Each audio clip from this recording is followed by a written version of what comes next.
This is Jonathan with Gutter Guards Direct. Today I'm at a home in Miamisburg, Ohio, a southern suburb of Dayton, where we recently replaced the 5-inch gutters with new 6-inch gutters and installed a couple of gutter guard systems. So stay tuned and I'll show you what we did.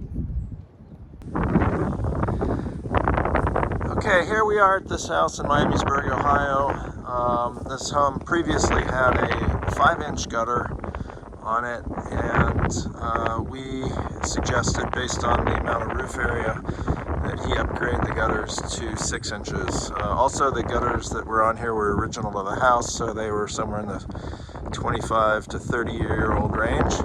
And there were a few things about the gutters that were not situated properly. So if we look at the front door area here, this little J-shaped piece of gutter, the downspout before was on the left-hand side, and it came down the wall and then out into the garden. We recommended that we move it to the right-hand side of the door because, as you'll notice, there's a ton of roof area that comes into that gutter. The amount of gutter on the left-hand side is nominal, so maybe a foot or so long. And essentially what was happening was it was pushing the water.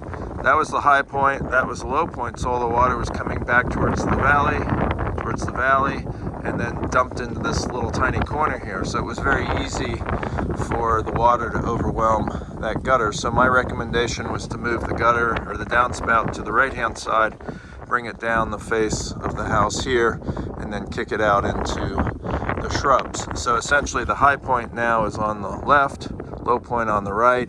That brings all the water away from the face of the house.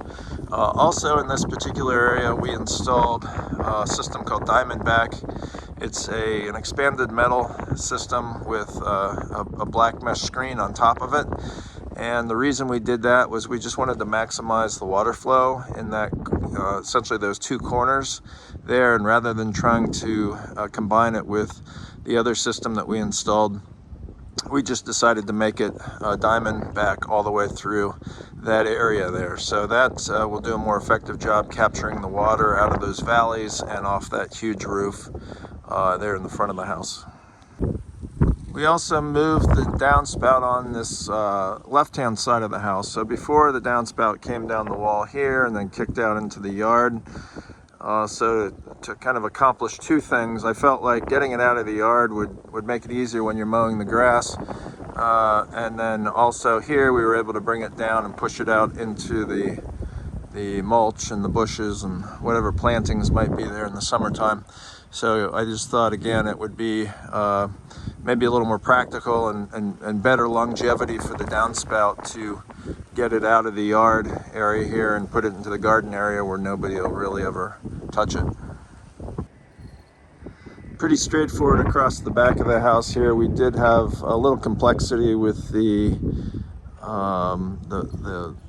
bay area there. We had to hand cut those miters there. So that system up there is LeafLock. So it's one of our MicroMesh systems.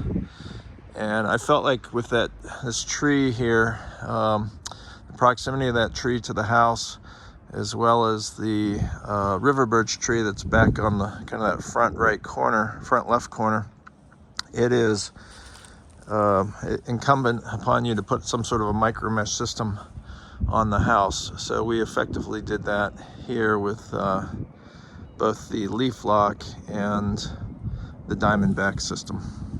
If you like this video, go ahead and hit the like and subscribe buttons, and be sure to ding the bell and you'll be notified the next time we upload a video.